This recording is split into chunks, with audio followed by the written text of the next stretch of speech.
Hello, welcome back. Sorry it's been a while. I had a really crazy semester and then I have been traveling over winter break, so whatever. Here we are. If you're new here, my name's Elizabeth and I talk about books and other things. Today I'm here to talk about a book. Tower of Dawn, specifically.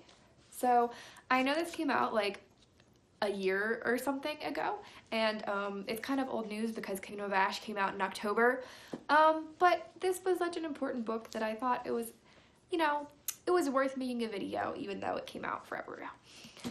So, what did I think about Tower of Dawn? Alright, now, to be fair, I was one of those people who, before reading it, I was like, I don't really like Kale that much. I'm not gonna like Tower of Dawn. I don't really like Nezarin that much. This book is gonna be super weird. They're like going to the southern continent. It's probably just gonna be a stupid book. And then I read it. And then I fell in love. This is probably my second favorite book in the entire series. I don't think it tops Heir of Fire. I think Heir of Fire is still my favorite, but this was such a delightful book. And here's why. Even if you don't like Kale or Nezarin in the earlier books, you will love them in Tower of Dawn. There is so much beautiful character development in this entire book. It's just, oh, it's so good. Also, I really liked that we got to see the southern continent. We got to see more of this world. We got to see we got to learn more about different cultures in the Throne of Glass world, and that was really cool too.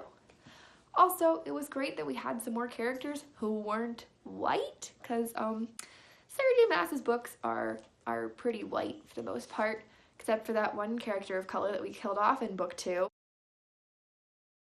We finally have some more characters of color, which is super important, because believe it or not, in the real world, not everyone is white.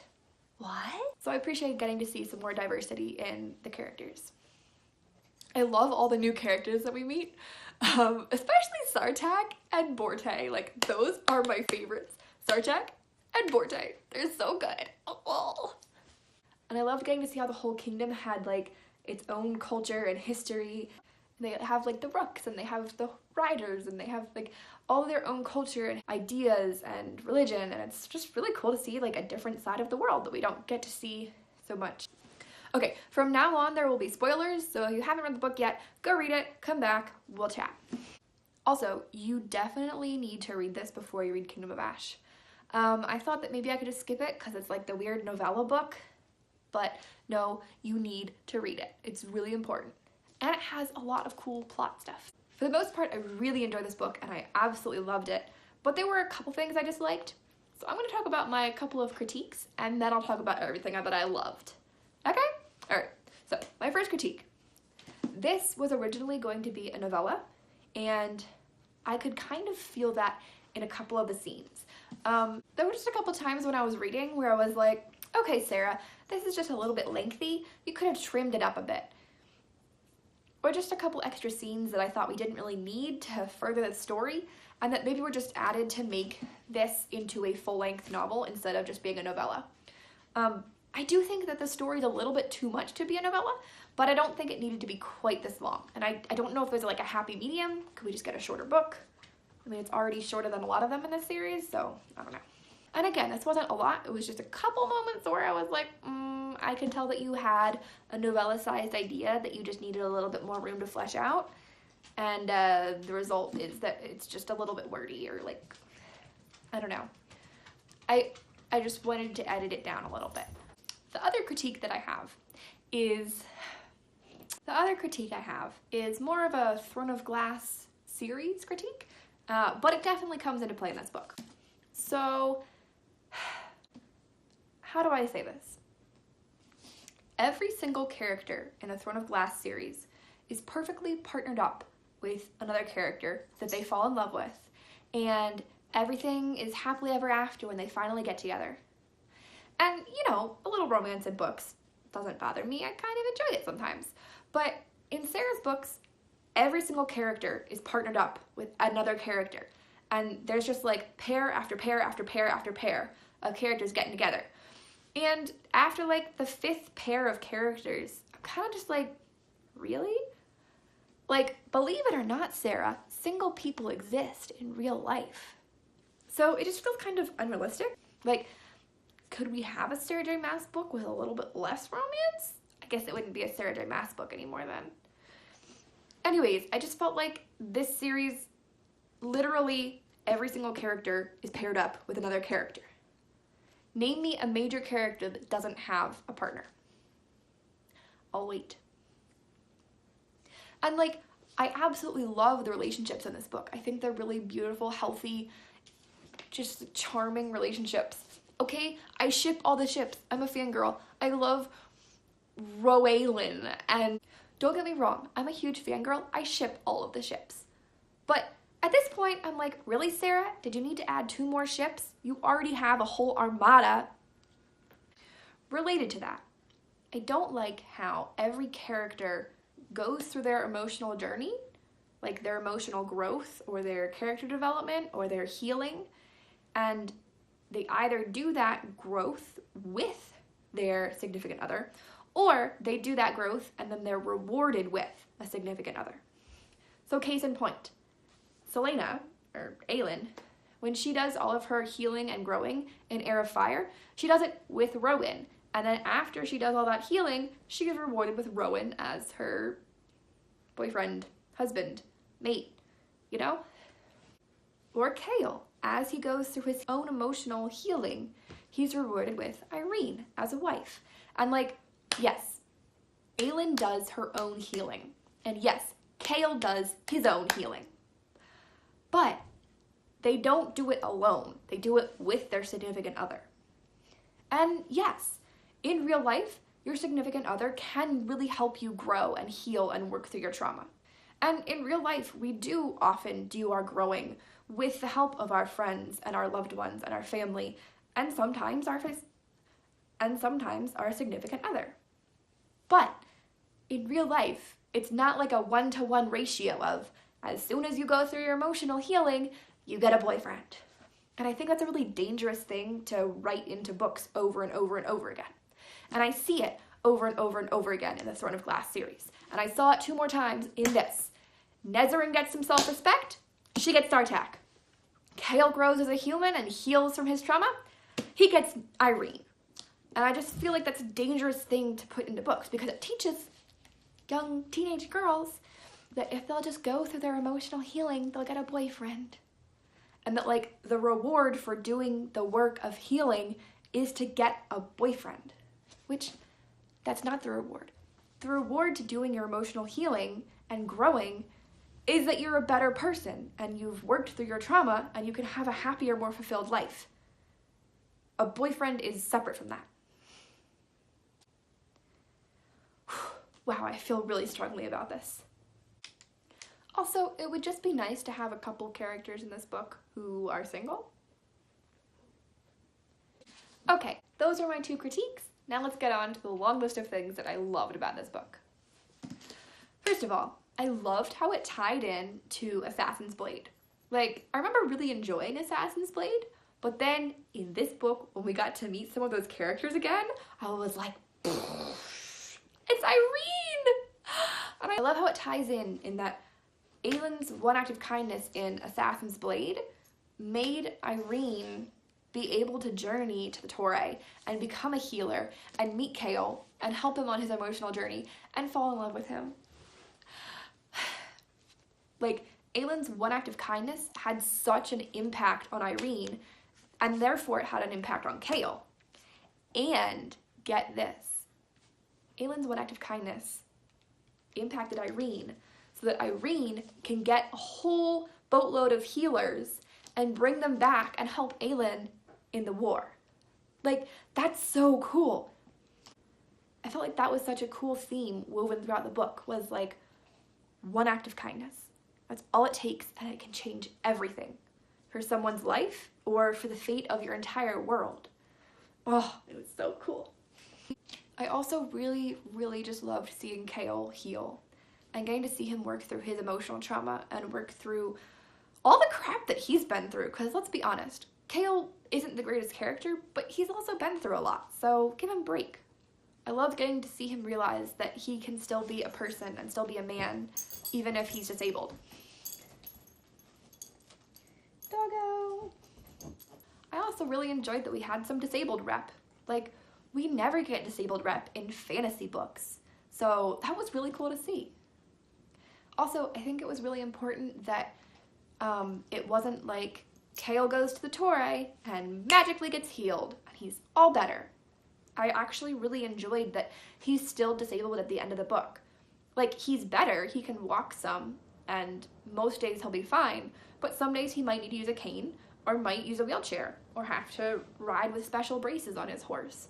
Like, all of that felt I felt like Sarah handled that really well, because it can be a problematic trope in fantasy where you have a disabled character, and then because of magic, they just magically get healed, and they're all fixed, and they're all better. And the problem with that is that that's not how it is in real life. You know, disabled people actually exist, and, you know, and of course, oftentimes medicine or doctors or surgery or whatever can help, but it doesn't usually just magically cure them. And I thought that was really cool to see in this story. So I'm racking my brain, and I honestly can't remember ever reading a book where one of the main characters is a wheelchair user. So that was really cool to see. And I'm trying to think if I've ever read about any disabled character in fantasy, ever. And I'm coming up dry. I don't think I've ever read a disabled character in a fantasy series. So even though Sarah has had some issues with diversity in the past, I think it's really cool that we have a disabled character. And a lead also counts as a disabled character, but you do sometimes run into like the problematic trope of like she has a limp, but then Lorcan's magic can fix her limp if he's around her.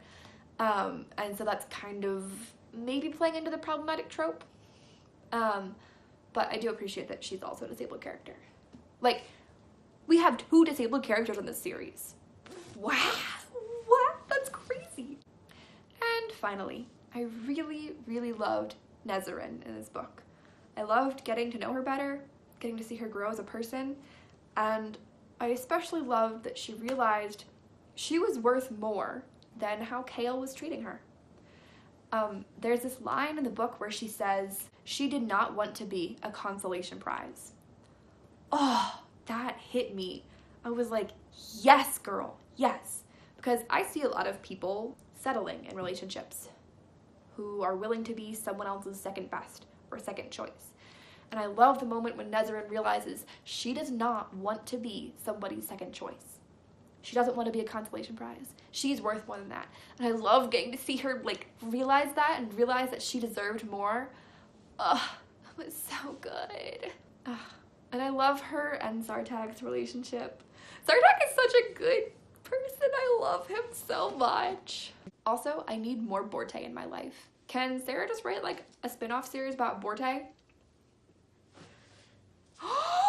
I wonder if Borte and Aelin get to meet in Kingdom of Ash. I haven't read Kingdom of Ash yet, so those are my thoughts for Tower of Dawn. And actually, I loved this book so much that I defaced it. Yep, I wrote a bunch of quotes and song lyrics and stuff on the back of it. And also, as I was reading through, I would dog-ear the pages that had good quotes on them, and then sometimes I would like underline them too. Eek! This was the first Throne of Glass book I've actually defaced, and I want to go back and deface the rest of them because they're so incredibly beautiful. I can't even. And then I'd sometimes also like underline or write in the margins, and I just really like how that turned out. I hope you can see that. I loved getting to make my mark on the book as it was making its mark on me, so to speak. There it is. She did not want to be a consolation prize. And I loved getting to just like, I love getting to show my love for this story. Also that way, if I ever want to go back and reread a favorite scene, it's easier to find because it's dog-eared. So basically all of the things in the back are just favorite quotes from the story. Some of them are really important scenes, like where Sartak says to Nezarin, "I loved you before I ever set eyes on you." Ah, so good. Or like, a moment of kindness, a better world. The world needs more healers. Neith's arrow. Go where you fear to tread. Oh, you are so smitten, it's not even a laughing matter. Then it is a good thing, Irene Towers, that I love you as well. And then in the margins, I also added some song lyrics. So at the bottom here I have, I watched it begin again, which is from a Taylor Swift song, Begin Again, because I felt like that was that song really matched this book, because it's all about love starting over and life giving you second chances and new people to meet and fall in love with. And then I also have, we lived through scars this time, and I've made up my mind. We can't leave us behind anymore, which is from a song called Scars by Jason Bay, who I love. What a good song. And then the other song I have is Like a Force to be Reckoned With, a Mighty Ocean or a Gentle Kiss, I Will Love You Without Any Strings Attached, which is from a song by Sleeping at Last, which is called 2. It's for the type 2 on the Enneagram, which is what I am. And I felt like that lyric just really matched this story. I will love you without any strings attached. Ah, so good. And then I just added some little like swirls and like swirlies and an arrow underneath Neith's arrow. So this is the back of the book. At some point I might do something to the front of the book. Like I thought about drawing a tower on it, or maybe just hand lettering the title, Tower of Dawn. But it already says it on the side, so I don't know.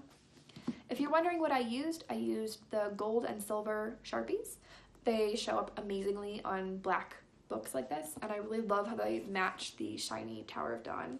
Also, on the title page, I wrote underneath, the world needs more healers. And I felt like for 2018, when the world was kind of on fire, that was just a really nice sentiment. The world needs more healers.